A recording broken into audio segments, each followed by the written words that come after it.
छत्तीसगढ़, उड़ीसा सबको इसका फायदा। श्री दानिश अली जी। धन्यवाद अध्यक्ष महोदय। मैं माननीय मंत्री जी से ये कहना चाहूँगा, मेरे क्षेत्र में, क्योंकि जब आप जम्मू कश्मीर और विशाखापट्टनम तक पहुँच गए तो उत्तर प्रदेश दिल्ली से 60-70 किलोमीटर दूर की बात कर रहा हूँ मैं।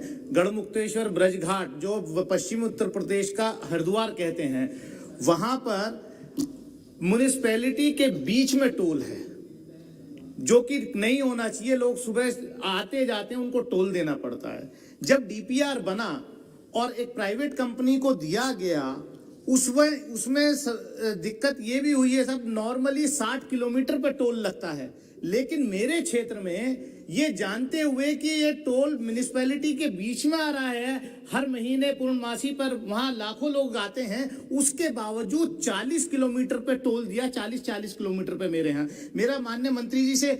और एक जो गंगा के पुल पे, ब्रजघाट पे गंगा के पुल की मरम्मत पिछले 4 साल से लगातार चल रही है। एक तरफ से बंद है रास्ता, सैकड़ों दुर्घटनाएं हुई हैं, और पता नहीं माननीय मंत्री जी इतने एफिशिएंट है।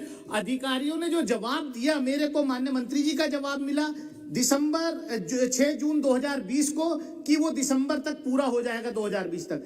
अभी फरवरी में मेरे को जवाब दिया है 4 फरवरी को कि वो पूर्ण कंप्लीट हो चुका है। लेकिन वास्तविक स्थिति ये है, अभी पिछले 8 तारीख को जब दिशा की बैठक मैंने ली तो मुझे NHAI के PD ने बताया कि साहब कम से कम 6 महीने और लगेंगे, इस पर 35 करोड़ रुपया खर्च हो चुका है इसकी मरम्मत पर, लेकिन हमें अभी कुछ पता नहीं चल रहा।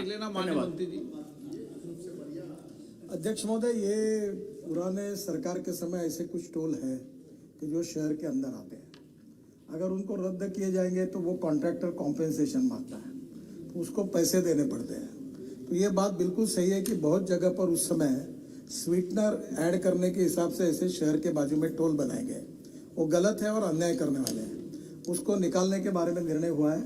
मैं सदन को आश्वस्त कर दूंगा 1 साल के अंदर सब टोल निकल जाएंगे देश के। पर उसका अर्थ ये है कि टोल नहीं रहेंगे, पर आपको जीपीएस पे, हमारे केवल रोड के एंट्री पर कैमरा रहेगा, जीपीएस पर आपका इमेज कैच करेगा, और जहाँ से जाओगे वहाँ और जहाँ से निकलोगे वहाँ उतना ही पैसा आपसे कटेगा।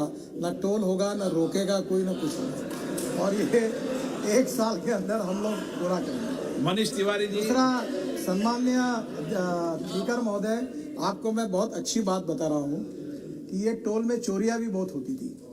अभी इस समय कोविड के कार्यकाल में हमारा टोल का इनकम 24,000 करोड़ साल का था, वो 10,000 करोड़ कम होना चाहिए था। पर अध्यक्ष महाराज, हमने एक फास्ट ट्रैक लाया और 93% फास्ट ट्रैक अब लागू हो गया। अब 7% लोग हैं वो ऐसे लोग हैं कि जो डबल टोल बोल रहे पर फास्ट ट्रैक नहीं लगा रहे। हम फुकट में दे रहे तो भी नहीं लगा रहे। उसके पीछे रहस्य क्या है, उसके डिटेल में मैं जाना नहीं चाहता। जो जीएसटी और बाकी रॉयल्टी फायल्टी छोड़कर जा रहे हैं तो वो अपना रिकॉर्ड नहीं होना चाहते। पर अभी मैंने ये इंस्ट्रक्शन दिए कि वो 7% पे पुलिस कार्रवाई करो, ताकि ऐसा काम नहीं होना चाहिए।